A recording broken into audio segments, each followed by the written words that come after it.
The Miami Hurricanes are the bully on the block. They should terrify everyone in this college football playoff. Whatever you thought about them during Selection Sunday and how they don't deserve to be in, lost to Louisville, lost to SMU. We weren't saying that on this side of things, but if you thought that before, I don't think you're saying that now. They just beat Ohio State, who was, for the majority of the season, the number one team in the entire country. Beat them in the Cotton Bowl. Final score, 24-14, awaiting the winner of Georgia and Ole Miss.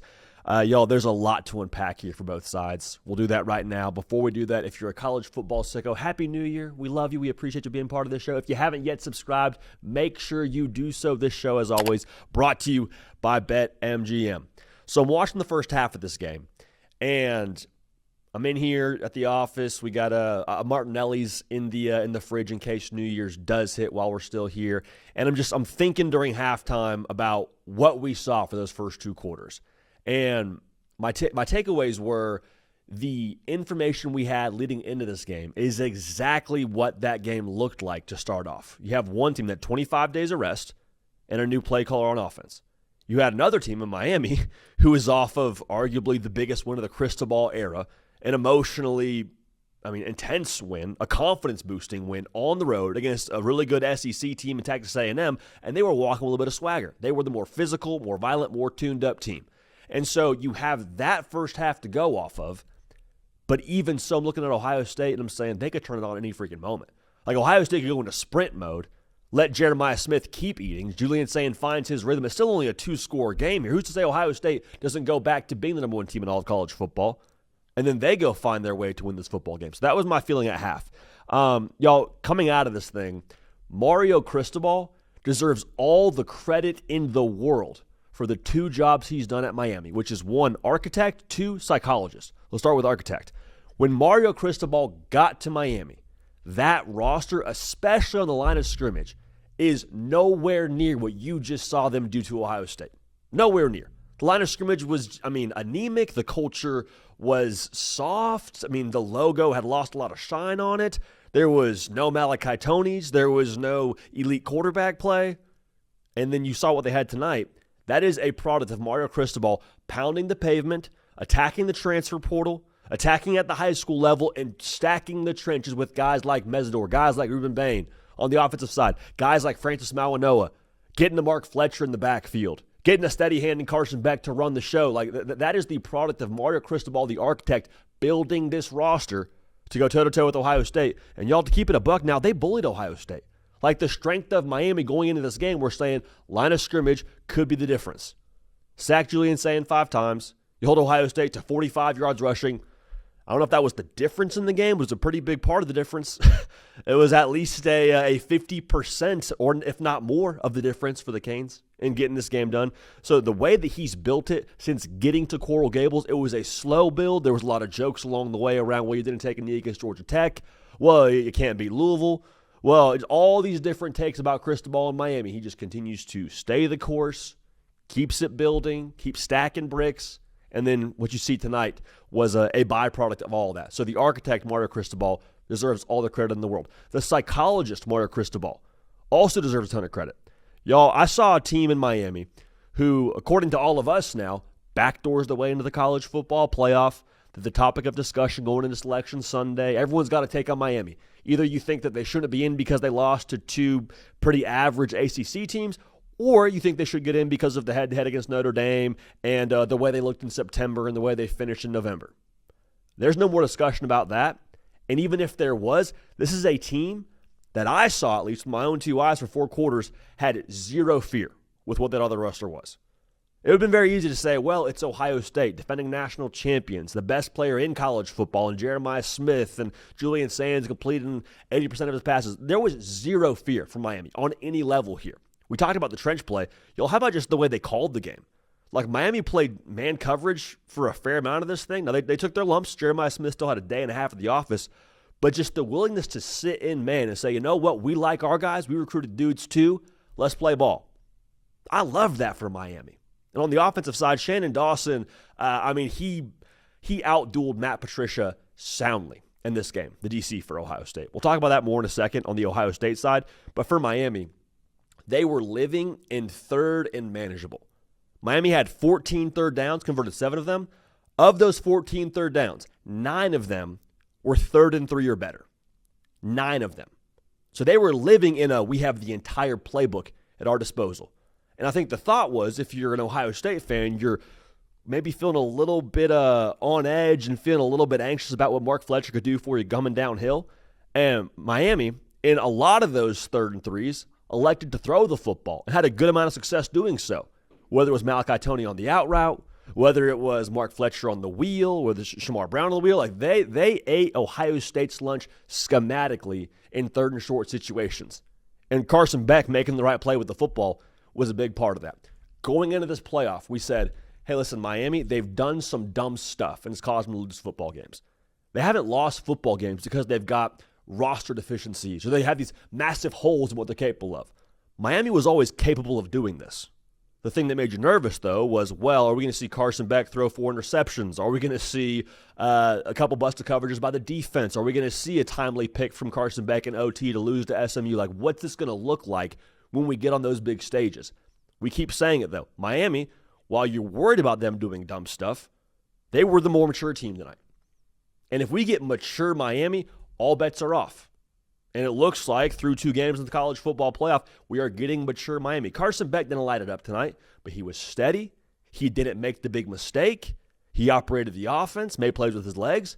I saw a mature, professional mindset Miami tonight go take a college football playoff game and punch their ticket to the semis. We cannot overstate the gravity of that.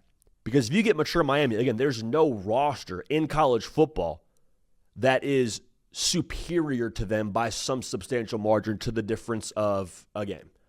The difference would have been Ohio State tonight. Ohio State was the most talented team in this tournament. I still firmly believe that. They weren't ranked number 1, but they were the most talented team in this tournament. And Miami just bullied them. Just bullied them. Let's call a spade a spade. You run for 4.5 yards a carry, you bullied the opposition. They had 45 yards. You had 5 sacks. You bullied them, Miami. There's no discussion to be had about that. So I have 2 more thoughts on the Canes. One is I am putting 0 limits on what they can do the rest of this tournament. The mojo and the confidence for this team should be through the freaking roof. You went to A&M, a team that was top 3 in the country the entirety of the year, it felt like, and beat them at their place, playing bully ball. Then you went out and beat the team that was number 1 for the majority of the year on a massive stage on New Year's Eve, playing your brand of ball. Again, same kind of deal. Physicality, bully, ate their lunch, all those things. There's been nothing fluky about what Miami has done these last 2 games. They've been timely. They've won competitive plays for sure. But there's been no, Miami got lucky. Miami has deserved and earned both the wins they got each of these last 2 college football playoff games.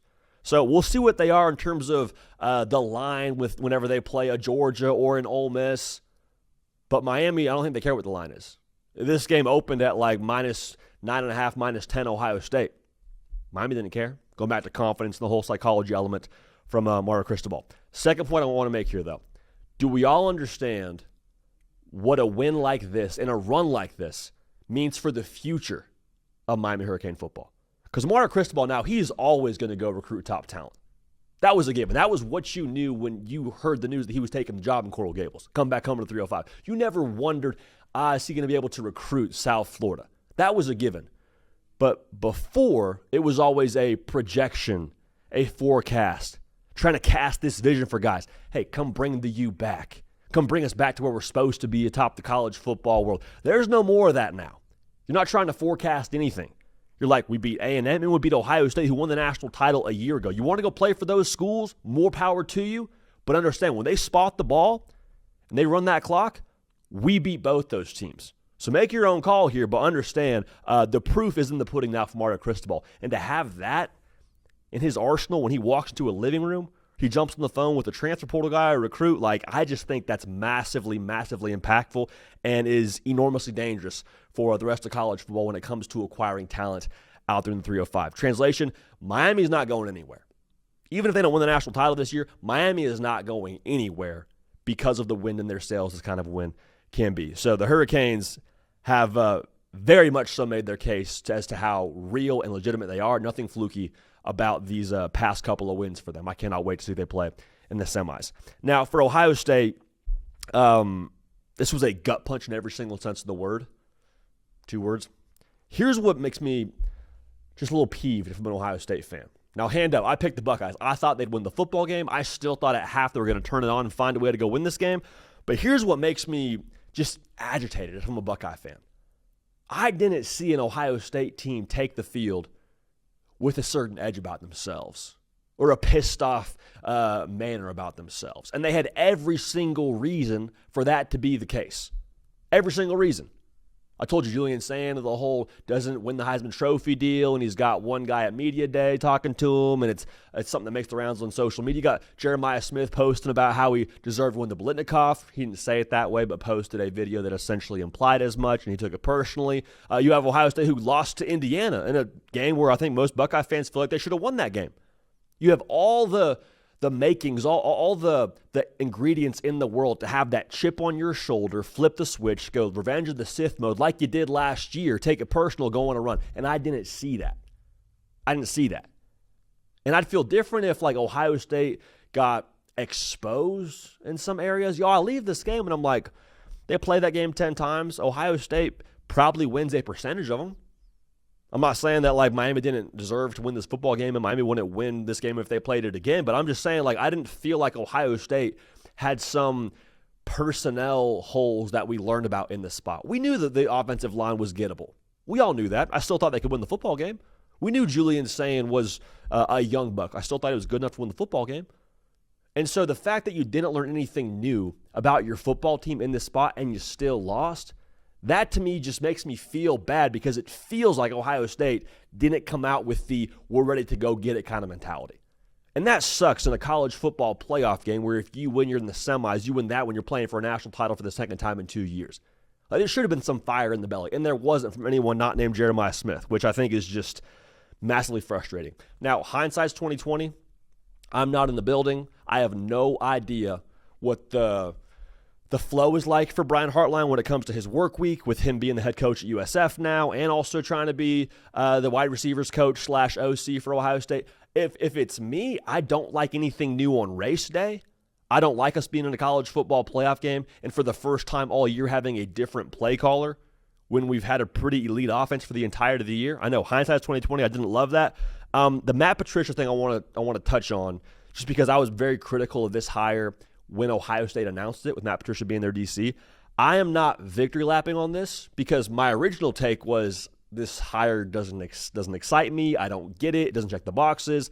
I essentially came out and was like, I think this is a bad hire. Clearly, I was off on that.